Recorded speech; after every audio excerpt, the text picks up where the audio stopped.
physics class. I'm teacher Aida. As you have seen the video earlier, what did you observe? Yes, the car has a crumple zone.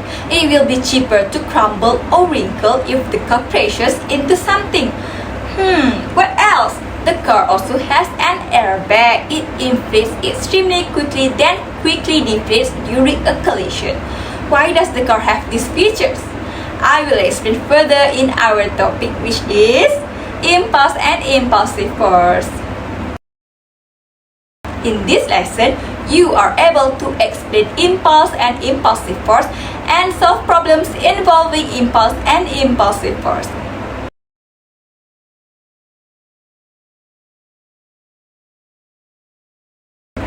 Impulsive force can be defined as the rate of change of momentum in a collision or impact in a short period of time. And the formula for impulsive force is F equals to mv minus mu divided by T. F is an impulsive force, T is an impact time, while mv minus mu is the change of momentum. Now, if we rearrange this formula, we will get Ft equal to mv minus mu, and this is the formula for impulse.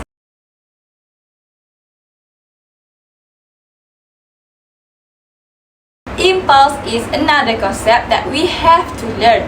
Impulse is defined as the change of momentum.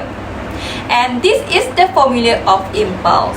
Just like I mentioned before, we can derive the formula for impulse from the formula of impulsive force. Therefore, we must note that both of these Ft and also mv minus mu are both the formula for impulse. So, we can conclude that impulse is the product of impulsive force and the impact time. The concept of impulse and impulsive force involve both actions and reactions, which can be explained with Newton's third law of motion. Let's take a look.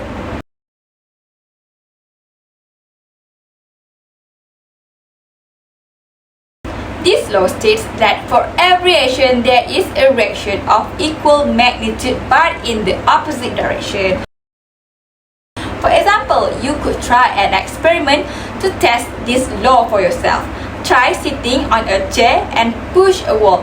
You will discover that the wall will actually push you back and the chair might even inches back for a bit. When we are pushing the wall, we are applying action force. Now, the wall will put equal and opposite reaction on us and the chair is pushed backward. Now, let's look at how impulse and impulsive force can be manipulated and applied. Our first application is something called follow-through action. Follow-through action can be seen when a footballer continues to move its legs together with the ball after kicking it. The purpose of this is to increase the magnitude of impulse, and this is done by increasing the impact time of the ball. Based on the formula of impulse, the impact time is increased, there will be a larger change in momentum. The ball will move at a higher velocity. An important thing you must know about impulsive force is that it is inversely proportional to the impact time.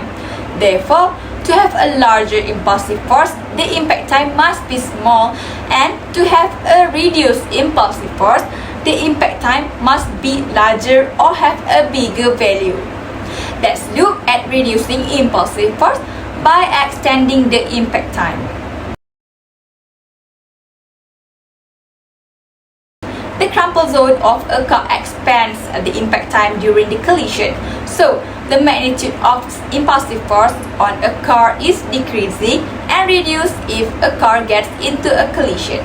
There are also action and reaction pair happening on the car, which can be shown in the picture. Next, let's look at increasing impulsive force by reducing impact time.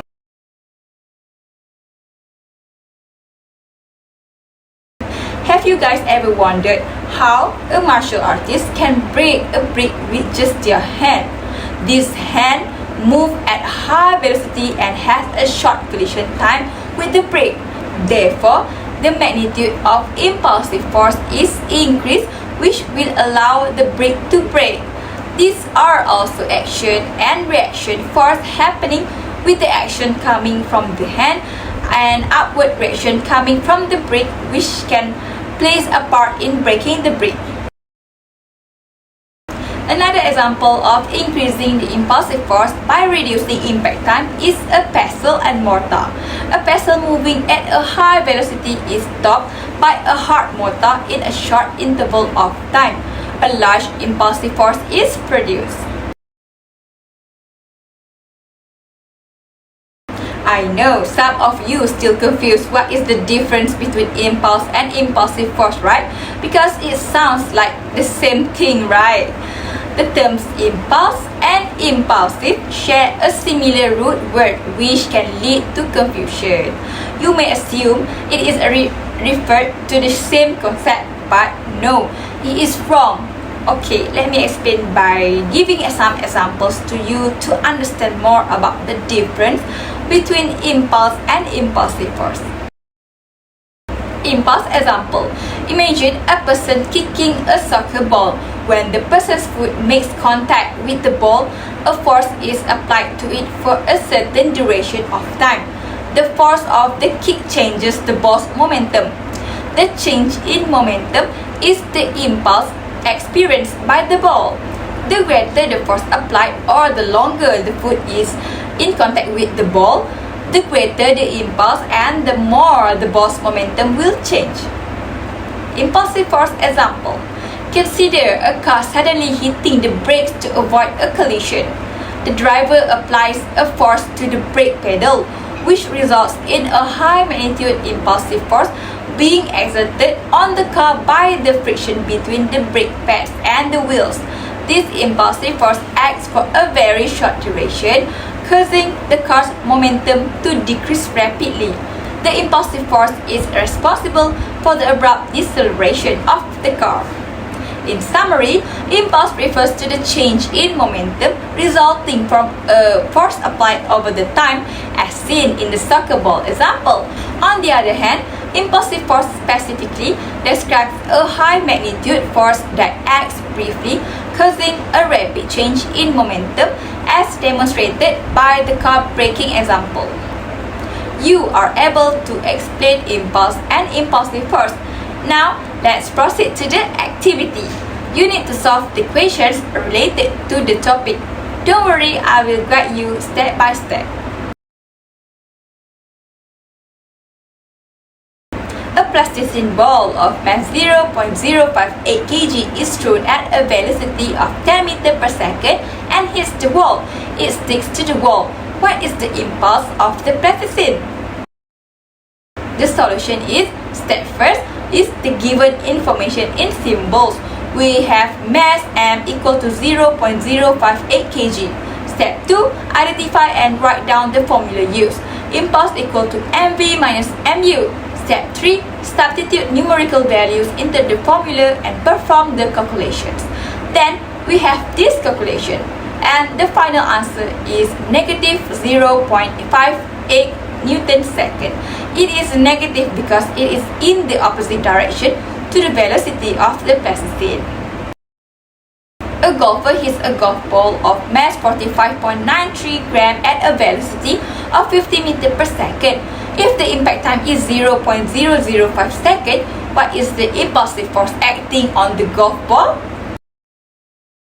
The solution is, we have m is 0.04593 kg, u is 0 meter per second, v is 50 meter per second, t is 0.005 second.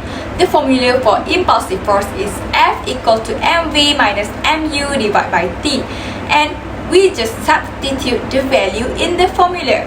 The final answer is 459.3 Newton acting in the same direction as the velocity of the golf ball.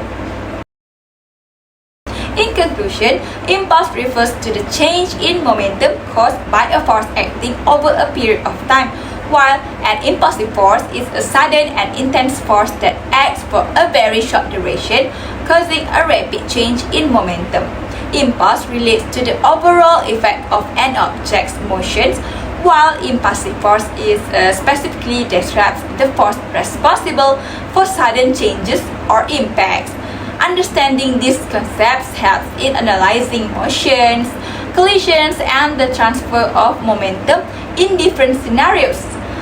We have reached the end of our lesson. I hope what is being learned will benefit you not only to answer in your examination but to apply it in your daily life. For example, you can bend your knees when you jump to avoid any injury from the impact. You also can apply this impulse and impulsive force knowledge when you are playing tennis, golf, and football.